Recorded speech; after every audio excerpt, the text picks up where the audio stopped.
So the 2026 Arctic Leopard Enduro is here. It has some upgrades, it has some changes. Previously, we did a video about all the things that we loved about this bike and why we think it's a platform worth investing in. Today, we're gonna talk about all the parts, all the upgrades, and all the components that we've done to our Arctic Leopard Enduro and how you can get your hands on the same thing.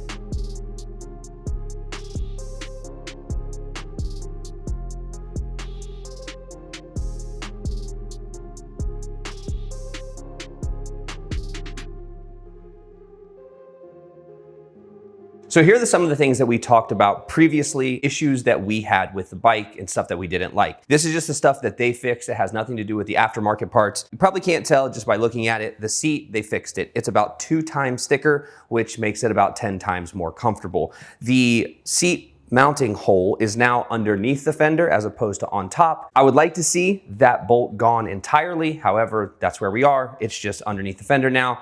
Makes it better so you don't see it up here, but when it gets caked with mud, you're gonna have to kind of dig that out before you can get your seat off. And they pretty much kept everything else the same so far. I know that more stuff is coming out for this platform where the plastics are gonna be removed. I was hoping that this was part of that package, but we're not quite there yet. I'm not exactly sure when to anticipate that. Battery is going to be the same, 55 amp hour. It's still the longest range battery that you can get in this bike size, so it fits the bill for just about everything that you want to do. There were some things that we wanted to do to make this bike better. Although a lot of them are preferences, some of them are protection pieces and items that we think are super important for anybody who rides their bike hard. So we're just gonna go through them one by one, and I'm gonna show you what they look like, what they're used for, and you can make the decision on if it makes sense for the way that you ride or the build that you're doing on your Arctic Leopard. All right, so I wanted to hop up and just sit on the bike for a second because this is kind of an important piece. Now, obviously we changed the bars. We just didn't like the bend. We didn't like the sweep. We didn't like anything about them. This is a bike that we are gonna be racing, we're gonna be riding. So we wanted to put the bars on that we're comfortable with and that we ride on other bikes. More importantly than that are the foot peg lowering brackets. This bike in the past has always felt cramped. We went on a recent trail ride where we were out in the desert, and if you're 5'10" or above, your knees really make no contact with the seat. And obviously that's a problem depending upon the terrain that you're riding in and your riding style. So the lowering brackets give us more space in the cockpit and allow us to grab that fat part of the bike with our knees, which makes this bike much more controllable. And for us, it's important because it's gonna be sprint enduro, GP racing, hard enduro with this bike. So we needed to have all the components in place in order for us to feel confident going out and actually competing on this motorcycle. So I wanted to bring you in close just to give you a look at the lowering brackets because they have about 20 points of adjustability. Some would probably say it's too much, but TMB Fabrication has a knack for overbuilding items in a good way. This is all CNC'd aluminum, so it's extremely durable, but all of these mounting locations allow you to choose the point for your foot peg that makes the most sense for you, your height, and the way that you ride. On this one, you have a kickstand bracket that brings the kickstand closer to the swing arm. Something that's happened a lot of times in the past with the Enduro bikes and all the Arctic Leopard bikes is that your boot is constantly getting hit on the kickstand, which pushes it down while you're riding. This does not solve that problem. We would recommend if you're intending to race the bike that you just take the kickstand off entirely. But for those of us who like to have a kickstand on, this brings it closer to the swing arm, which is better for a lot of reasons, but mostly keeps it out of your way while you're riding so you don't get hung up on any rocks. This is the shark fin from TMB, and this is something that just didn't exist until now, and it's definitely something you need if you intend to ride your bike on hard enduro trails or just anywhere that has rocks. You don't want to bend up your rear rotor, and this solves that problem. So this slides directly into the slot where your brake bracket is located. This is your new spacer, and your spacer seats right in the back of this, which makes it really secure. So your OEM brake will adapt right into this. You don't need any additional screws. You can just pop this on. This is available on our website now.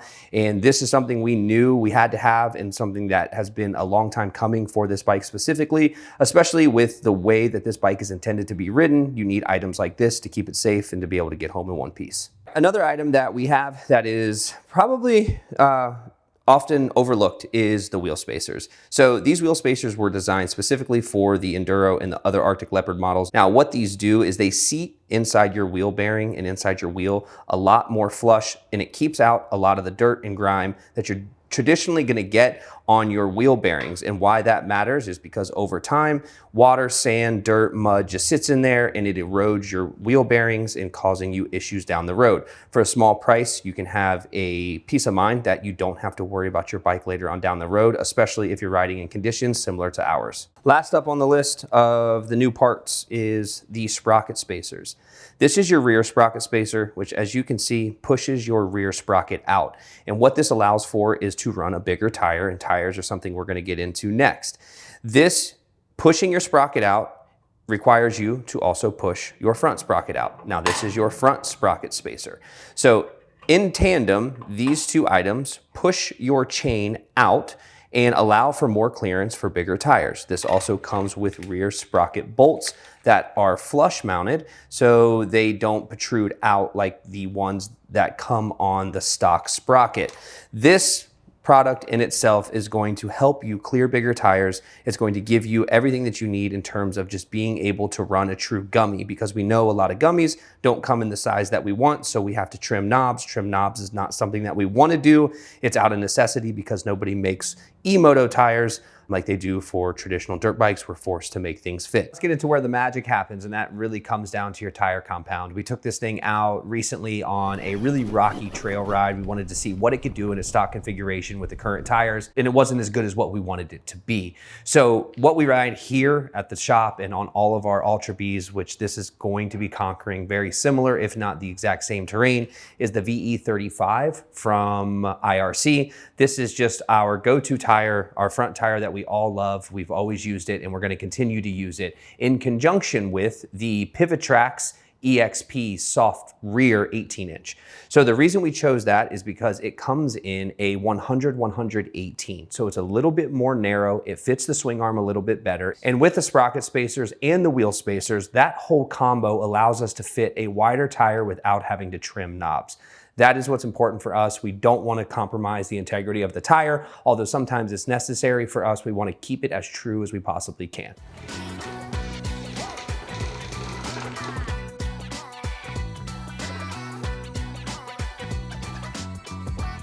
So I want to give you a quick demonstration about why these wheel spacers matter. Obviously we have the rear wheel here, and this is the factory wheel spacer that comes on the bike. And if you see when I put it in there, it's kind of jiggly, moves around pretty easily, and I can very easily take that out with one hand. The aftermarket spacers that we're putting on this bike need to be pressed in, so they're a little bit larger in diameter, but they're seated. And when I try to pull this out, like I have to give that a lot of force. And if I try to wiggle it, like there's no movement in there.